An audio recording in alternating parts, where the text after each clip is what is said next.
Welcome back to Ryan and Brian's Bible Bistro. I'm Ryan. And I'm Brian. And this is the Bible Bistro. Yes. Are we supposed to say it together? Well, if we can. Okay. It was fun. It's like a Laverne and Shirley moment. Are we having the music under this?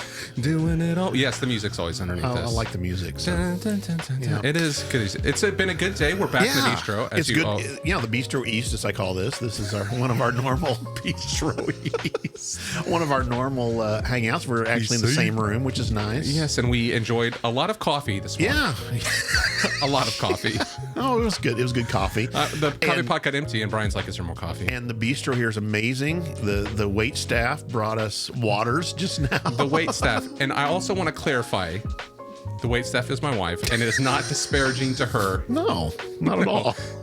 It was a joke. Anyway, but you should tip your waiters and waitresses. Yeah, so. She is very kind, and we've just enjoyed some pastries from I said Le Croissant French Bakery, and you're like, no, it's Le Croissant. Anyway, it was good. It was good. You know, we that's a good thing about the bistro. We like a little coffee. We like a little pastry. And by little, we mean a lot. And a lot of the Bible. Ah, yes. That's our new tagline. A little coffee, a little pastry, and a lot of Bible. Oh, my gosh. Brian. It's a genius. What can I say? Right through the head. All right, so what are we talking about today? And now it's all downhill from here. No. So we got today. So we finished up Ephesians a couple weeks ago. Fun. It was. And we've had some good feedback there. Some people say, hey, I like the series. Some people say I like the random. And some people say I like a little of both. So yeah, and some people like thank the Lord it's done. Yes, but it was 13 weeks. Yeah. We took our time. Yeah. Slow walk on the beach. And so we're going to go through a few more random episodes, some things people have asked about, some things no one's asked for. But you're getting it. So before we get started, we're gonna jump into Isaiah today. But before we get started, we just like to remind everyone that we would love your support. You can support us on Patreon, and we have a couple different levels there. So if you're enjoying the podcast and would like some Bible Bistro swag, we shared photos a couple weeks ago that we have a couple mugs in the wild. Right. And it's rumored there's a T-shirt in the wild, but I'm not sure we're going to see it. But there's a T-shirt in the wild. And that was kind of a mistake, but we're going to remedy that. So. Yes. Because that person really wanted a mug. Anyway, but we absolutely appreciate your support because as Brian travels to Bistro East and I travel to Bistro West and putting the Bistro episodes online, so and hosting and all those kind of expenses. Things. So. But we do, we hope you're enjoying the podcast or getting something out of it. Not just our ratings, right? And also say share. Yes, that's an important part. If you give us good reviews and that kind of thing on Apple Podcasts and other places, it helps people find this podcast. Yeah, absolutely. So we do have some new listeners though, so welcome to the new listeners. Welcome new listeners and listeners we don't know. Yeah, that's great. Yes, tell us who you are. So. Tell us, Let us know who you are. All right, so today we're jumping. We've finished Ephesians, and then last week we talked to the guys from Appian Media, doing some video documentary work to help the church, those in the church, understand some different things. And they're in the middle of their fundraiser right now as we speak. When it'll be passed. Well, I was going to say when this episode releases, it'll be passed. But they're trying to raise funds to go to Egypt. Sounds like an exciting project. Just really excited to hear what they do with that. Yeah. But today we are jumping into Isaiah. Or Isaiah. Isaiah. That's how they say it in the UK. Tom Wright says it. Well, that's the UK pronunciation. Yes. So Isaiah 7. And Isaiah. There's a reason we fought the Revolutionary War. We won our own language. So Isaiah, I think for a lot of people, we've got a lot of those. There's those hearkenings to Jesus. Yes. We get into some of that stuff. But Isaiah's not a small book. No. There's 66 chapters. There's a lot happening there, and there's a lot of prophecy about some great lines though. I mean, Isaiah, I've been preaching. Part of this is there's going to be a couple upcoming. I've been preaching a series through Isaiah. It's been a lot of fun. I basically all summer long been taking the congregation where I preach through Isaiah, and I would say one of my favorite kind of throwaway lines is prophets always get the best lines. And really, if you start to look at we talk about apocalyptic language a lot, and I think next episode we're going to do some stuff in Revelation again, but.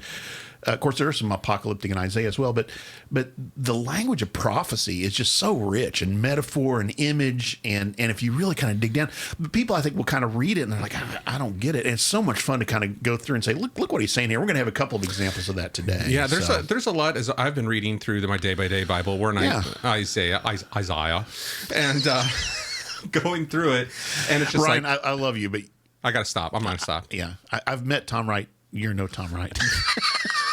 I concur. No one is Tom Wright. Yes, except Tom Wright. Yeah. But reading through it, sometimes you just got to pause. Right. Like for me, it's just like I got to pause and go, yeah, who's being talked to? Yes. Like, what's happening here? Because I think, again, this is one of the things that's talk about cultural context is like understanding geographic dynamics and what's happening there. Absolutely. Historical context and what's happening there, I think is really important. But Isaiah, like, if you're not careful, I fall into this trap. Like you just read, I'm just reading words and kind of going, how do I make the most sense of this? And you know what? I got to say something. You said, prophets usually get the best lines, but they don't always get the best lives. Fair point. Yeah. Traditionally, it's not ended well for them. Jesus talks about one of the prophets was sawn asunder, or it's in Hebrews, the book of Hebrews. But by tradition, Isaiah under King Manasseh was sawn in two. That was the way he died. So. Yeah, it didn't. Most of them, it did not turn out well. Not pleasant. Not a pleasant way to die. So anyway, so yes, we're in Isaiah, and we're looking at Isaiah 7 specifically today. Well, that's the thing I thought would be interesting, is look at some of the historical context. And this is one of those things that we're very familiar with this passage we're going to look at. But it when we look at it, its historical context, it kind of gives us a little bit of a different nuance than we're used to. So you mentioned already, Isaiah is quoted frequently in the New Testament. Find lots of references to it in the gospel. And in fact, some of the early Christian writers called Isaiah the fifth gospel because there's so many references to Jesus' life. A couple of different places we see some specific references. One is to Jesus' birth, and that's what we're going to look at today.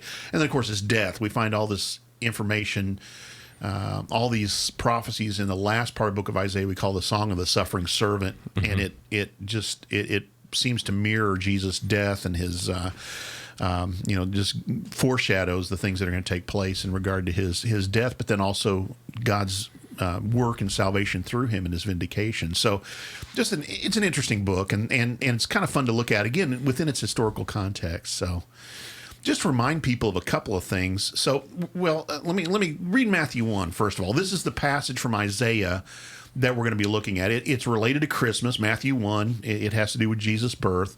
So I think it's verses 22 and 23 that I ask you to pull up. All of this took place to fulfill what the Lord had said through the prophet.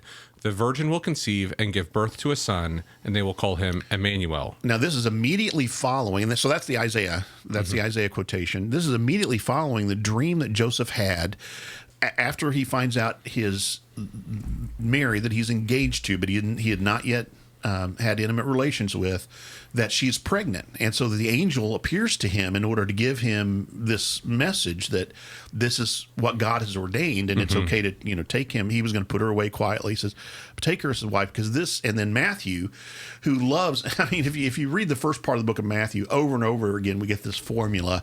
This was to fulfill what the prophet said.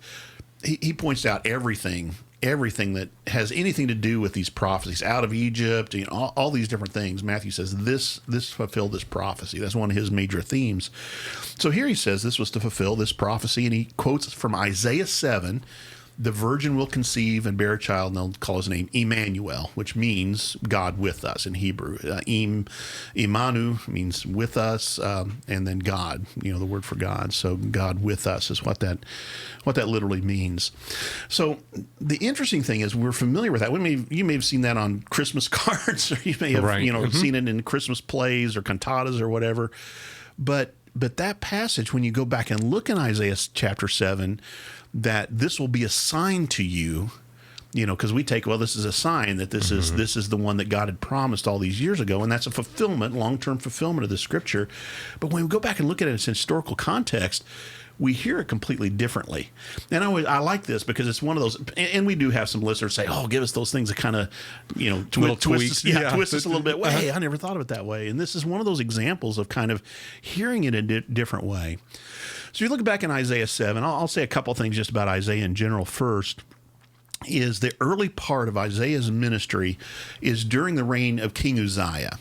In fact, you might remember a famous passage in Isaiah is Isaiah chapter 6, which begins with, "In the year that King Uzziah died, I saw the Lord high and lifted up, and his train filled the temple." And, the seraphim were saying, "Holy, holy, holy," and all that kind of stuff. So the year King Uzziah died. Now, what's significant about that? A couple things. One is King Uzziah had reigned for 52 years. That's a long reign. That's a long reign. And you think about, kind of the political stability that brought. There's another thing about Uzziah that I find very interesting is even though he had some serious problems, in fact, Second Chronicles tells us, in fact, we may look at this passage in just a minute.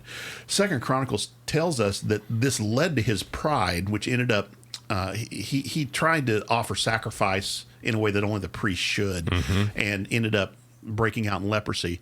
But what led him to that point is he was able to give the southern kingdom, Judah, he's the king of Judah during this period of time, he was able to give them military strength in a way that they had not had before, both defensive and in terms of their military, in just a unique way. And that leads us in some ways to Isaiah 7, where Uzziah's son Ahaz is on the throne.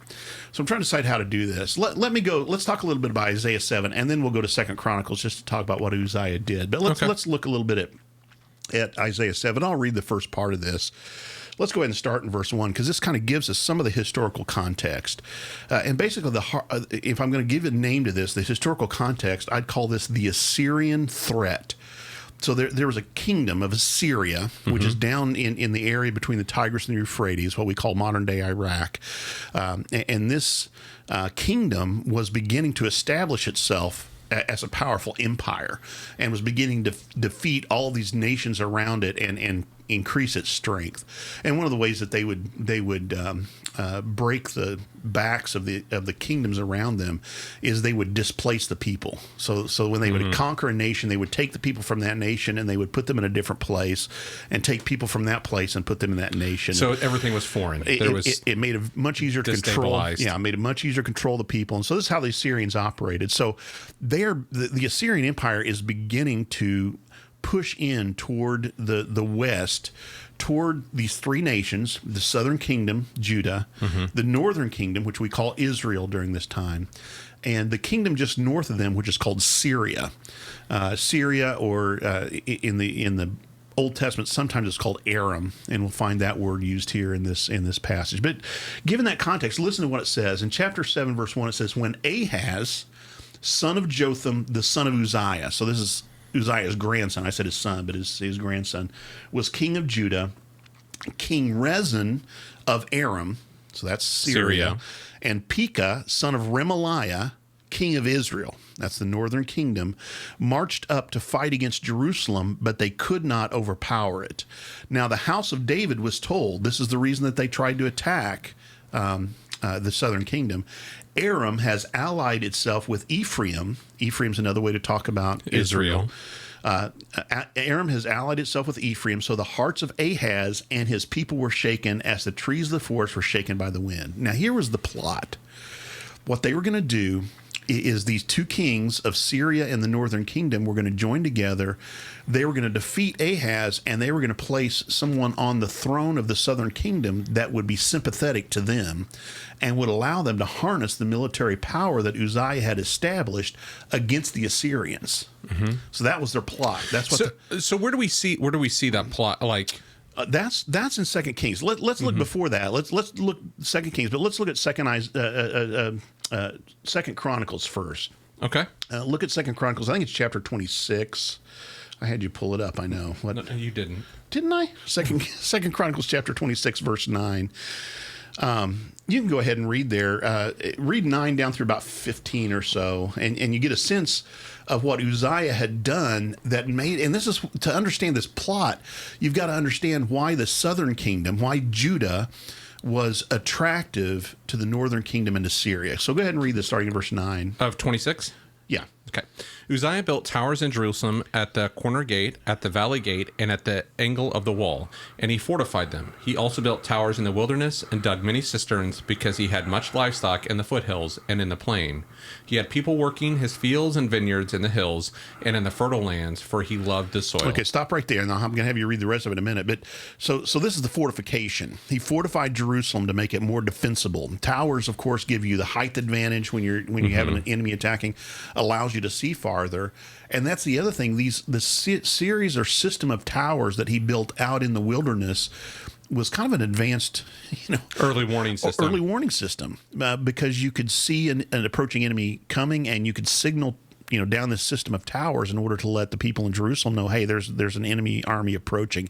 Gave you time to prepare for the battle better. But then go ahead and read verse 11, this is just remarkable. Yeah, Uzziah had a well-trained army ready to go out by divisions, according to their numbers, as mustered by Jael, the secretary of Maasai. Yeah, I never know how to pronounce it either. The officer under the direction of Hananiah, one of the royal officials. The total number of family leaders over the fighting men was 2,600. Under their command was an army of 307,500 men trained for war, a powerful force to support the king against his enemies. Uzziah provided shields, spears, helmets, coats of armor, bows and sling stones for the entire army. In Jerusalem, he made devices invented for use on the towers and on the corner defenses so that soldiers could shoot arrows and hurl large stones from the walls. His fame spread far and wide, for he was greatly helped until he became powerful. And then Second Chronicles goes on to talk about his pride and how pride was his downfall and that kind of thing. But isn't that interesting? So here's it's 307,500 men in a trained army. So this isn't just back then. That's very significant. It's a huge army anywhere. It's a huge army today. Yeah. But the other thing to notice is they were well trained. In other words, this wasn't just a rabble. This wasn't just people that they gathered together like a militia when there was farmers just using whatever they had at their disposal. So not only was this a trained army, but then it mentioned that Uzziah was he was wealthy enough to be able to provide for them these both armor and also swords, bows, sling stones, all these things. So they weren't just using technology to. Right. Yeah. And then he also had the technology to hurl stones and this kind of stuff. So this is probably in some ways the height of Judah's military power and defensive power. So that's why it was so attractive. But they knew the king of the northern kingdom, Pekah, and then the Rezin, the king of Aram, both of those knew that Ahaz was not going to go along with them, right? That they needed to usurp him and place somebody on the throne that would be favorable to him. And Ahaz knew this plot. It was something that people were worried about during this period of time. So that's the historical context of what's going on here. Okay. So what happens is that it says, what's interesting to me, though, is and the heart of his people shook as the trees of the forest shake before the wind. With all this military power, feeling like, two people came against us and there's this withering. Right. I think there's even something beyond. It's not just the military power, but here's what Isaiah's message is going to be. Not to give away the ending before, but basically Isaiah's message is going to be, God is the one who really you need to trust in. Mm-hmm. You don't trust in your military force. You don't trust in your kings. Trust in the Lord, and He's the one who's going to bring these things to be. And so that's the message that Isaiah brings, and their response to that determines what happens following this. And so that's what's very interesting to me about this. Yeah, I just, you read all about that, this huge army with all this resources. Right. And the next 2 generations away, it's like, there's an enemy. Right. Dude, you got the stuff. Right. Okay, well, go ahead and I'll read a little bit further here. So this is back in Isaiah 7 now. So after we get this idea, the people are shaken, Ahaz is afraid. It says, then the Lord said to Isaiah, you go out, you and your son Shear Yashub, to meet Ahaz at the end of the aqueduct of the upper pool on the road to the launderer's field, or some of your translations say the washerman's field. So what are you laughing at? It's a funny sentence. Hang on to that. I promise in a later episode, we will come back to that location. Location, that's not a mistake that location is mentioned here. Oh, good. Okay. It's the Bible. It's the Bible, Ryan. It's important. Stop it. I'm just saying, like, I feel like this is like I'm in the country somewhere. And it's like, go down to the end of that fence, take a left, and you'll see Bob's cow. Well, let me read it. Let me read it again. And then I promise, in maybe not next week or the week after, but eventually we will come back to this. Okay. So this is a good one for you constant listeners to be waiting for. Yes. So here it is. He says, you meet him at this place, at the aqueduct of the upper pool on the road to the launderer's field. Okay, that's where you go. Launderer's field is probably a place. What they would often do is they would have these big places where they would wash in these large pools and then lay these things out, and they could either be it could be bleached or dried in the sun is the idea, that you'd have this field where you could lay out the cloth and this kind of thing. So anyway, here's what you are to say to him. So this is God speaking through Isaiah to Ahaz. Okay. Like you said, it's important to know who's speaking to who. Who's talking to who. So here's what you're to say to him. Be careful, keep calm, and don't be afraid. Do not lose heart because of these two smoldering stubs of firewood. Okay, so think about that image, a stub of firewood, just a little bit of wood that's being burned up. And they're to be consumed. Exactly, because of the fierce anger of Rezin and Aram and the son of Remaliah. Aram, Ephraim, and Remaliah's son. I'm not even going to name him, right? Yeah. Remaliah's son have plotted your ruin, saying, let us invade Judah, let us tear it apart and divide it among ourselves and make the son of Tabeel king over it. Okay, yet this is what the sovereign Lord says. It will not take place. It will not happen. For the head of Aram is Damascus. The capital city of Syria is Damascus. The head of Aram is Damascus. And the head of Damascus is only Rezin. Here's the message. Within 65 years is how this begins. Within 65 years, Ephraim will be too shattered to be a people. The head of Ephraim is Samaria. So capital of Ephraim, Samaria. Head of Samaria is only Remaliah's son. And that here's the message for Ahaz. I love this. If you do not stand firm in your faith, you will not stand at all. What do you think he means by standing firm in your faith there? How would you understand that in this context? Well, I think it has to be faith in God. Yeah. If you don't trust God with this, you're not going to stand at all. You're not going to stand at all. And basically God's saying, I have the future in my hand. One of the interesting themes in Isaiah is this idea that God knows the future, and no matter our plots and plans and other people's plots and plans against us, the best of leaning on our wisdom, the message is God is the one who's in control of the future, and we place our trust in him, and he's the one that brings about what his purpose and his plan is. Another passage I hope we get to look at later on that really brings that home in just very dramatic, in fact, so dramatic ways do we find some future prophecy in Isaiah that some people cannot handle it as predicted prophecy and believe it has to be written after the fact because it is so specific and so to the point of what happens that people say this can't be predicted prophecy. This has to be written after the fact. And we'll talk about that another time. It's not the only reason I trust God's word.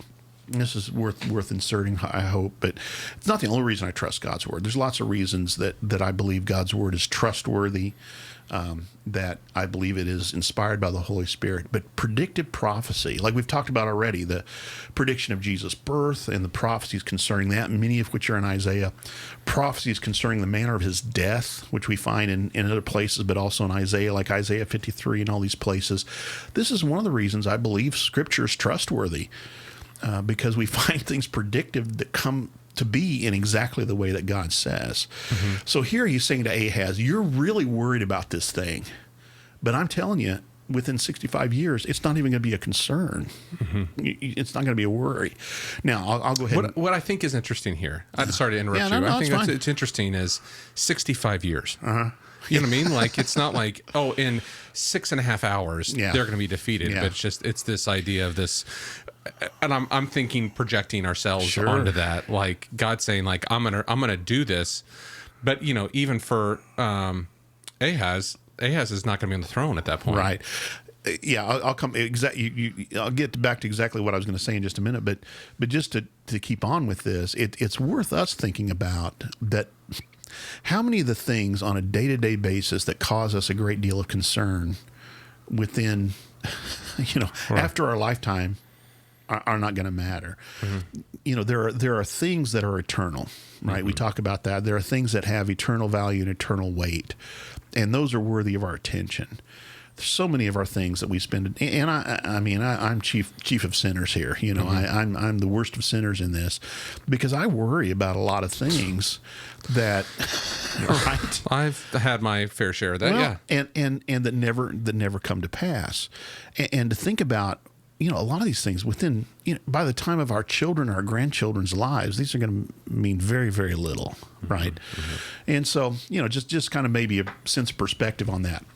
That having been said, I'm going to look a little bit into chapter 8, and he narrows it down. He says it's going to be even sooner than that. But God starts with this and basically says to Ahaz, what are you doing? What are you worrying about with this?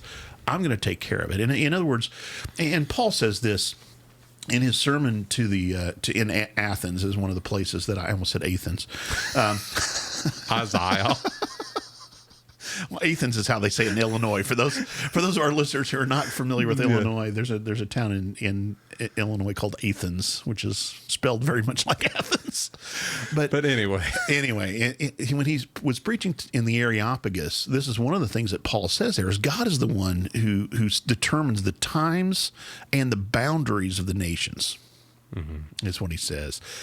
And I mean, I'll be frank, this is something we get concerned about today. We hear about wars and rumors of wars, to quote Jesus.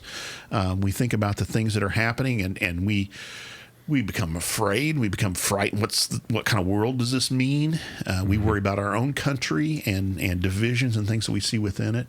And I think, what does it mean? You know, if you don't have faith, if you don't stand on your faith, you're not going to stand at all, right? If you don't place your trust in God, then all these other things are passing. All these other things are, what's the word I'm looking for? They're fog. Yeah, they're transitory. They're transitory, right? And so anyway, no, I think that's really interesting. You know, it's Ahaz is, have faith in me, but also like it's all about perspective for me. You know, like as I think about this, like God's got this perspective of like, put your faith in me, I've got this, and but like it's longer. You know, I just the 65 years thing is really what kind of got me. It's just like, you know, his fear is rooted in his moment right then and there. Absolutely, the armies that are coming, it's rooted right then and there. But it's you know, God saying like, I've got it, and it's 65 years. And how many? Yeah, how many times is that like us, though? You know, just what's right in front of us. I could see Ahaz kind of going, yeah, that's cool, that's great, but what about now? Except now. Anyway. Well, look at this next part then. I want you to see this, though. Verse 10. This is what we're talking about today. Sorry. This is all this. No. This is all set up. Oh, but it's good stuff. It's exactly the point I was going to make today. Again, the Lord spoke to Ahaz. Ask the Lord your God for a sign. Now, this is pretty remarkable that God is saying to Ahaz, I'm going to bring this about, and ask for a sign. And I mean, God asking him, and test me. And listen to what he says. He says, whether in the deepest depths or in the highest heights, anything from the pit up to the heavens, ask me for any sign you want, and I'll give it to you. Now, that's a remarkable thing. I don't know of another case where we have God doing exactly that kind of thing. Now, Ahaz responds, and we've got to understand this response. And again, it's understanding the history and looking at some other books and seeing the parallels here to what takes place. But listen to what Ahaz says. Ahaz says, I will not ask. I will not put the Lord to the test. Well, that sounds very pious. Holy. Right. Yeah. Sounds very holy. I'm not going to put God to the test.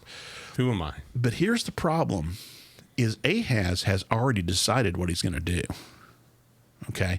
This is where I want to look at 2 Kings then. Okay. Just to give you a sense of what his plan is.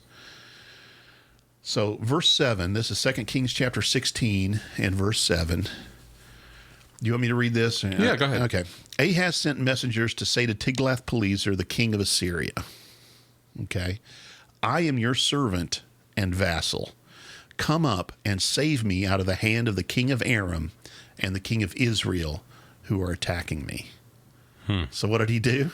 He went to the enemy of his enemies. Right. So the northern kingdom and Syria are afraid of the Assyrian threat, and so he goes to the king of Assyria. He says, come on up, bro. Come and help me. Exactly. Ahaz took the silver and gold found in the temple of the Lord and the treasures of the royal palace and sent it as a gift to the king of Assyria. The king of Assyria complied by attacking Damascus and capturing it. He deported its inhabitants to Kir and put Rezin to death. Then King Ahaz went to Damascus to meet Tiglath-Pileser, king of Assyria, saw an altar to Damascus, and anyway, he goes on, and he ends up, one of the things that Ahaz's problem is he has false worship. In fact, the scriptures tell us that he sacrificed his own children in the fire. Not a good king. But that's a pass. Do you see what happens is he goes to the threat itself, and he says, I surrender. And so the king of Syria is going, okay, I'll take care of Syria for you and the northern kingdom. And then guess what? After I take care of the northern kingdom, I'm coming for you. I'm coming for you. That's exactly what he does. This is the foolishness of Ahaz here is hard for me to describe, because basically he's like, what promise do you have that he's not coming for you as well? That's exactly the point. He's going, you said the enemy of my enemy, but this is really the one who's gobbling up. This is the Assyrians who are gobbling up the whole known world at this time, and he puts himself in debt. He puts himself in debt to the king of Assyria, and again, we see some really good poetic or prophetic language here regarding this whole situation. So again, let's go back to Isaiah 7. Here's what God says: ask for a sign, I'll give it to you. And Ahaz says, I would never put the Lord to the test. He's already leaning on his own wisdom. He's not standing on his trust in the Lord. He's standing upon his own wisdom, or leaning upon his own understanding, to quote Proverbs. But here's what it says. Then Isaiah said to him, verse 13, then Isaiah said to him, hear now, you house of David. Is it not enough to try the patience of humans? Will you try the patience of my God also? Therefore, the Lord himself will give you a sign. The virgin will conceive and give birth to a son, and will call him Immanuel, God with us. He will be eating curds and honey when he knows enough to reject the wrong and choose the right. Before the boy knows enough to reject the wrong and choose the right, the land of the two kings you dread will be laid waste. Now, this idea of being able to choose the wrong and the right, the tradition is that a person in Hebrew tradition here, the idea of a person being able to make a decision is 13 years old. That's the age of being able to decide, knowing the right from the wrong, right? And he says, before this child that's going to be born is 13 years old. So you said 65 years. Well, now it's 13 years. Before this happens, those two kings are going to be gone. But isn't that a different context to hear the Lord himself will give you a sign? You don't want a sign? I'm going to give you a sign. Yeah, it's coming at you, bro. I could have given you options, but now let's talk about this phrase, because it's kind of controversial. In fact, I want you to go back. I had you bring up the New Revised Standard Version. This became controversial when the original Revised Standard Version translated this passage in Isaiah 7 in this way. I'm going to go ahead and give you the Hebrew word here for what's translated in NIV as virgin is the Hebrew word alma. Okay, now read this in the New Revised Standard Version.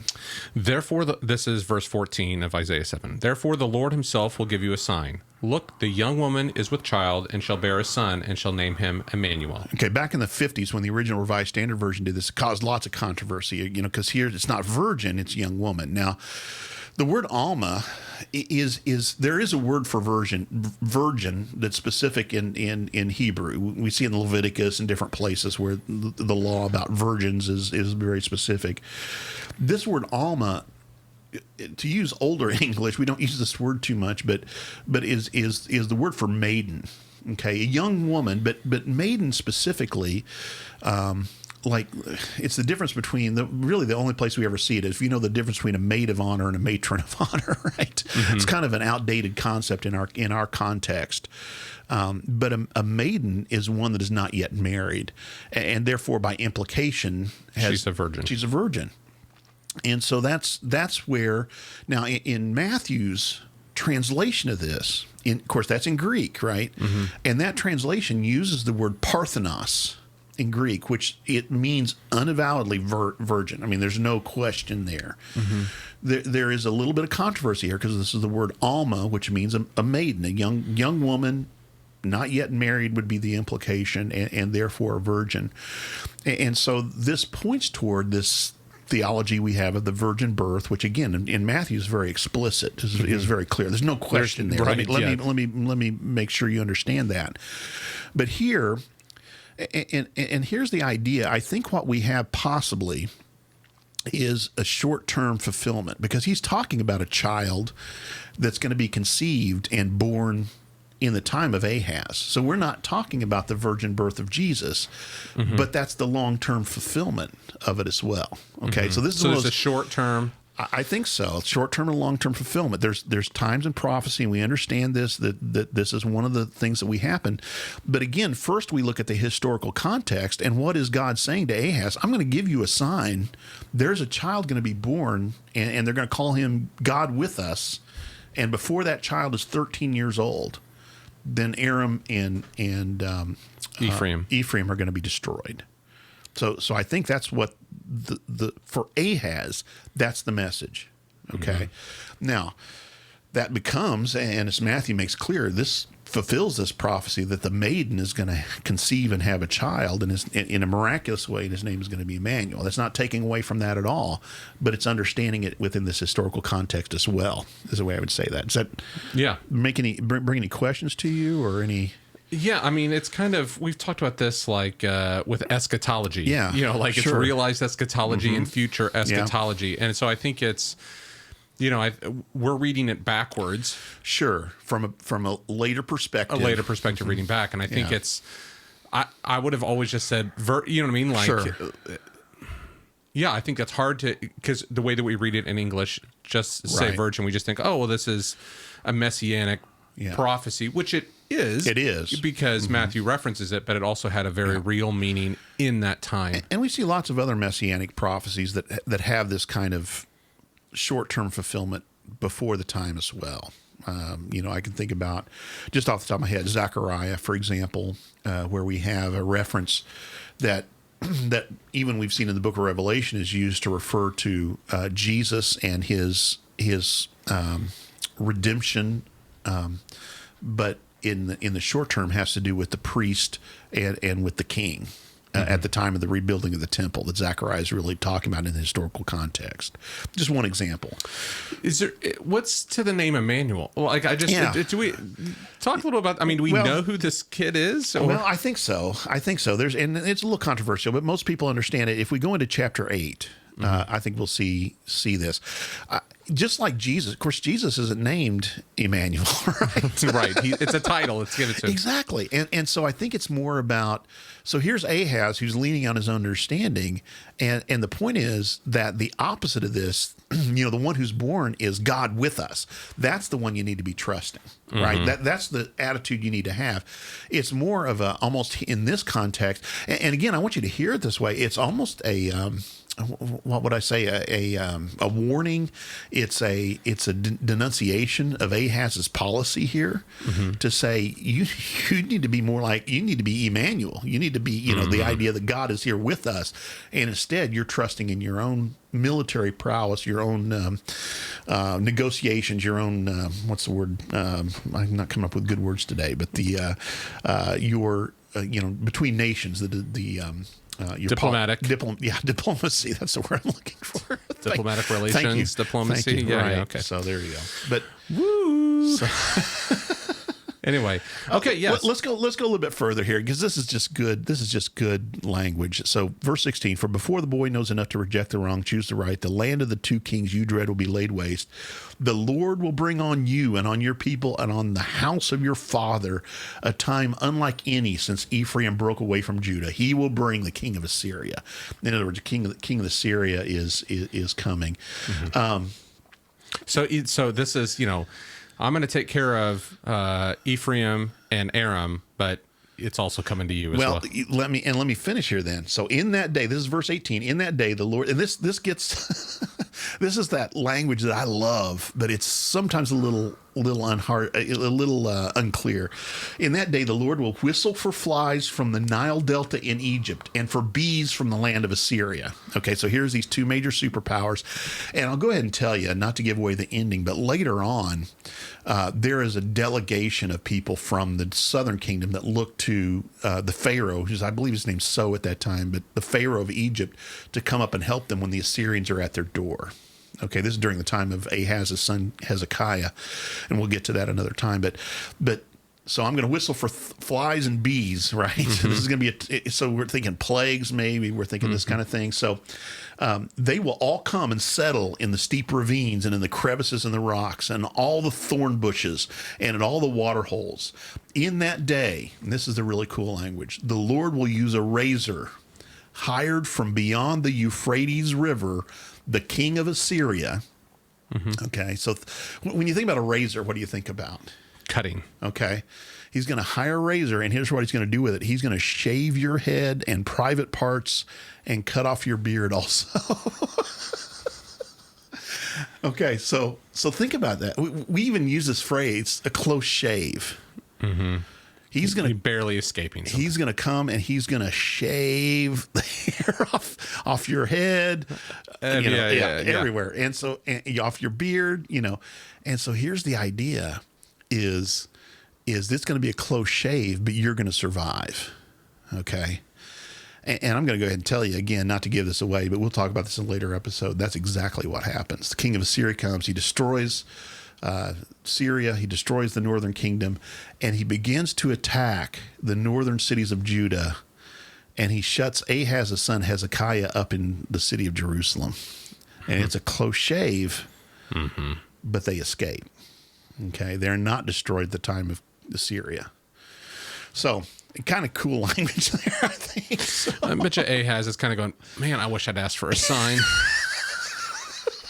Like, if I'd known what the next paragraph was going to bring, I would have just... Well, I think his issue is that he's trusting in his own wisdom. And again, there's a lesson here for us, right? Yes. How many times do we trust in our own wisdom rather than saying, okay, I'm going to place my trust in the God who I believe holds the future in his hands and is able to deal with these issues, right? I'm going to place my trust in him.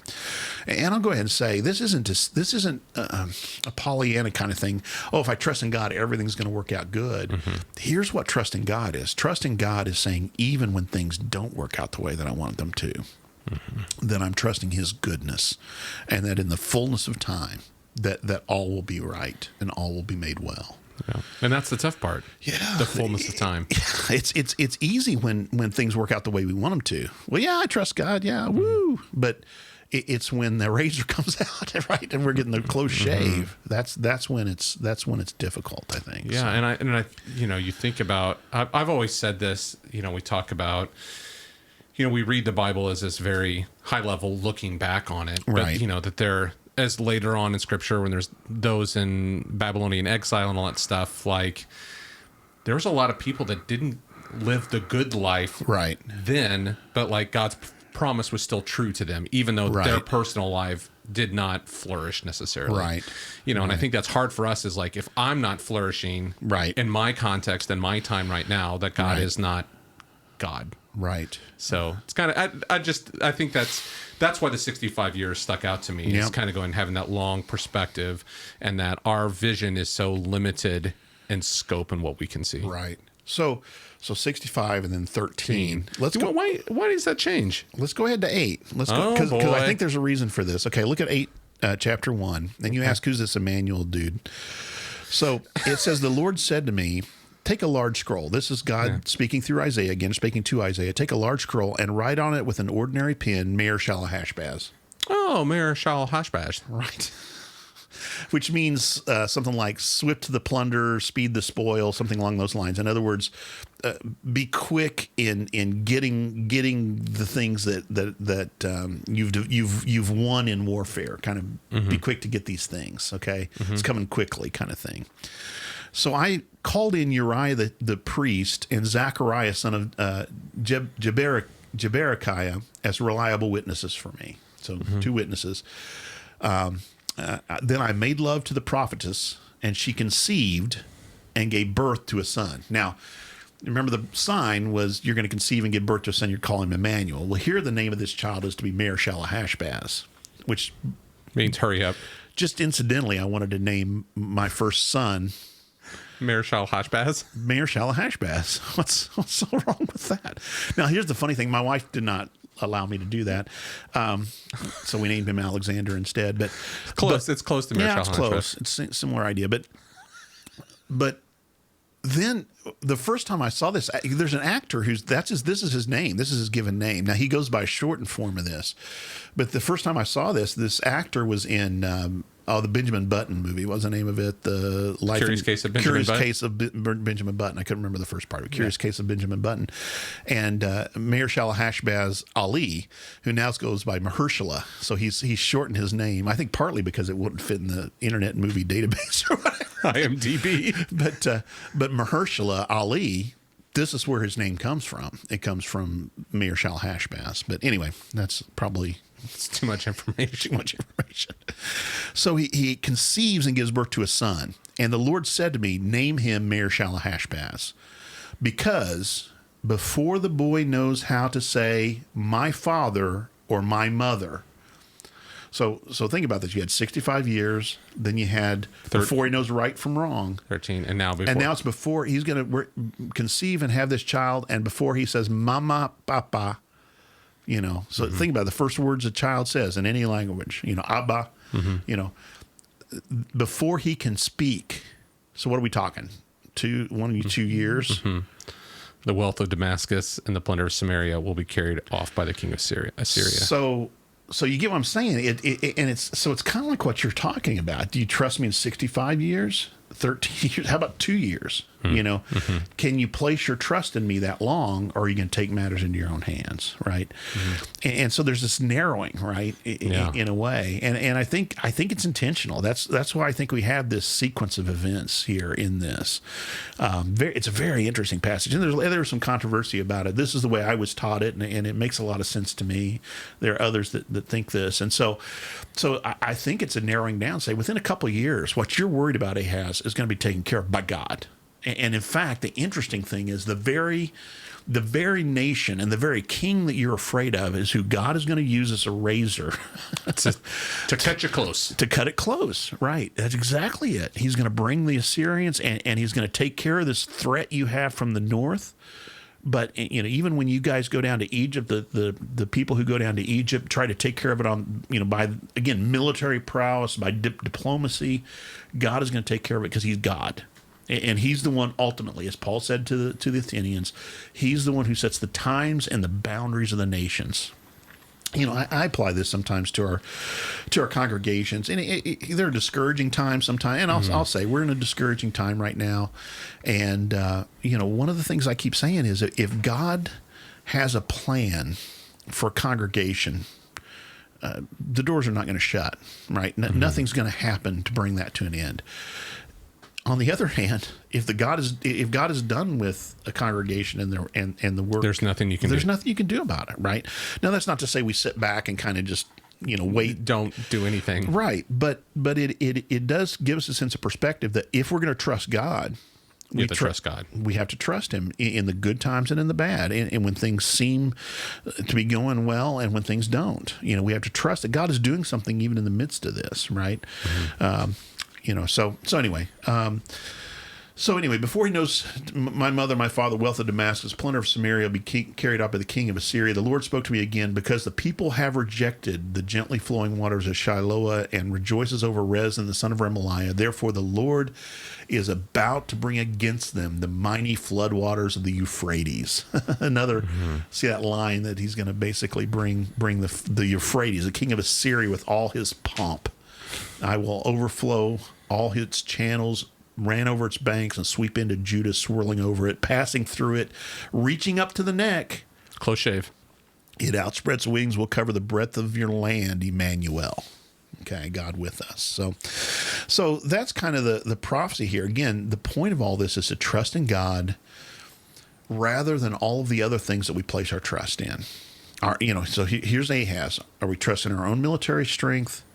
Am I trusting in my alliances? Am I placing my trust in other people, even this enemy that is coming to attack?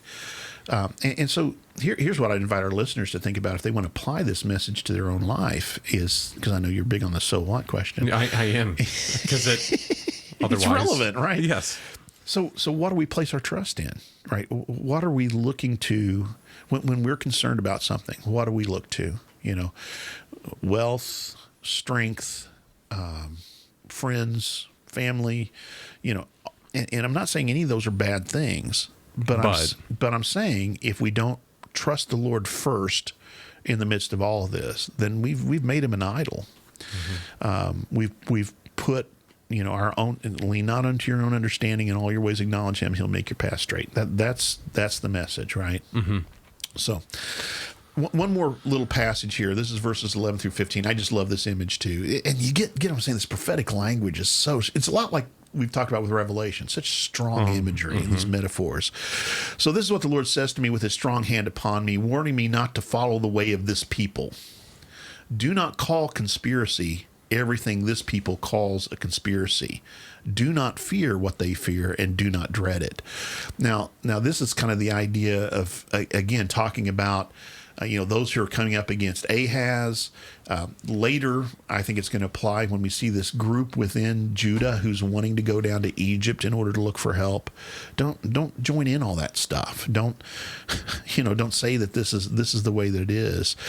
Do not fear what they fear. Do not dread it. The Lord Almighty is the one who you are to regard as holy. He is the one you are to fear. He is the one you're to dread. He will be a holy place for both Israel and Judah. He will be a stone that causes people to stumble and a rock that makes them fall. Maybe we've heard that before someplace. And for the people of Jerusalem, he will be a trap and a snare. Many of them will stumble. They will fall and be broken. They'll be snared and captured. So the idea is don't be, he's a rock of protection. But if we stumble on him, in other words, if we don't trust in him, then it becomes for us a snare, a trap. It becomes destruction. It becomes a warning. So that's the message here, I think, that we have. And by the way, if you keep going on down, by the time you get to chapter 9, here's the promise of hope for the future. Nevertheless, there will no longer be gloom for those who are in darkness. The people walking in darkness have seen a great light. And, of course, that's another great Christmas passage for us, right? This promise of one who's going to be born, a child is going to be born and a son given, and the government will be on his shoulders. So we have this son born, Immanuel, Maher-Shalal-Hash-Baz, at the time of Ahaz, who becomes a sign from God of God's reckoning with these nations that Ahaz is afraid of. And long term, we have this promise of the son that's going to be born, and the government's going to be on his shoulder. He's going to be the King of Kings. He's going to be the one that we can place our trust in, no matter what nations rise and fall. It's the juxtaposition against Ahaz. I think so. Yeah, that we are called to trust in the Lord in a way that Ahaz did not, and the people did not. Again, it wasn't just him; it was the people were shaken. It's the leadership. It's the leadership that leads them in the incorrect way. We talked about it when we got to Judges, and you see it throughout this. The leaders lead the people in a way that is away from what God has called for them, and so judgment's what the result is. Yeah, wow, that's great. This is great because I think that's one of those things.